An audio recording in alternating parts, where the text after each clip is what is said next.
அனைவருக்கும் வணக்கம். என்னடா இன்றைக்கி வந்து எந்த சுவாரஸ்யமான நிகழ்ச்சி நடக்கலைன்னு பார்த்தோம்.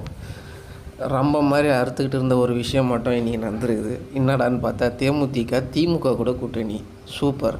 ஏன்னா டிஎம்கே எதிர்த்து தான் கட்சியே ஆரம்பித்தாங்க. மண்டபத்தை இடிக்கிறேன், ரோடு போடுறேன் அப்படின்னு சொல்லிட்டு இது பண்ணாங்க. அவங்க சொத்து நிறைய விற்கிறதுக்கு ரீசனும் டிஎம்கேன்னு சொல்லிட்டு பழி அவங்க மேலே போட்டு அவங்கள எதிர்கட்சி சீட்டிலேருந்து தள்ளி விஜயகாந்த் எதிர்கட்சியில் தலைவராக உட்காந்த சரித்திரம்லாம் இருக்குது.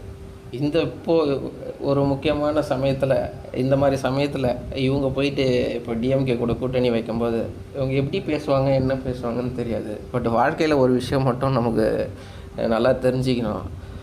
பிஸ்னஸ்ன்னு வந்துட்டால் எப்படி நடந்துக்கிட்டோன்றது வந்து தேமுதிகவும் டிஎம்கேவும் முன்னுதாரணம். அவங்களுடைய அந்த கட்சியான பிஸ்னஸ் வந்து போகிறதுக்கு அவங்க கட்சிக்கு ஒரு நல்ல முடிவை தான் அவங்க எடுத்திருக்கிறாங்க. இதில் வந்து நம்மளுடைய கட்சி தொண்டர்கள்னு இருக்கக்கூடிய ஆடியன்ஸ்க்கு வந்து எந்த உணர்ச்சிக்கும் அவங்க வந்து மதிப்பு கொடுக்கலன்றது தான் யதார்த்தம். ஏன்னா சீட்டு வாங்கி அதை வந்து நின்று வெற்றி பெறது ரெண்டாவது.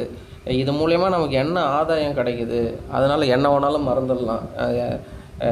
விஜயகாந்த் எப்படி பேசினாலும் மறந்துடலாம். விஜயகாந்தோடைய கூட்டணி தர்மத்துக்கு ஆப்போசிட்டாக இவங்க வச்சுருக்கிறாங்கன்றதும் வந்து மறந்துடலாம்.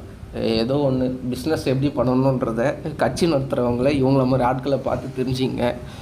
எந்த ஒரு உணர்ச்சி வசப்பட்டும் நம்மளுடைய கஸ்டமர்ஸை வந்து எதிர்க்கக்கூடாதுன்றது வந்து இதுலேருந்து நமக்கு தெரியுது. சேனலை சப்ஸ்கிரைப் பண்ணுங்கள். அடுத்த ஏதாச்சும் ஒரு நிகழ்ச்சியில் நம்ம பேசுவோம். நன்றி, வணக்கம்.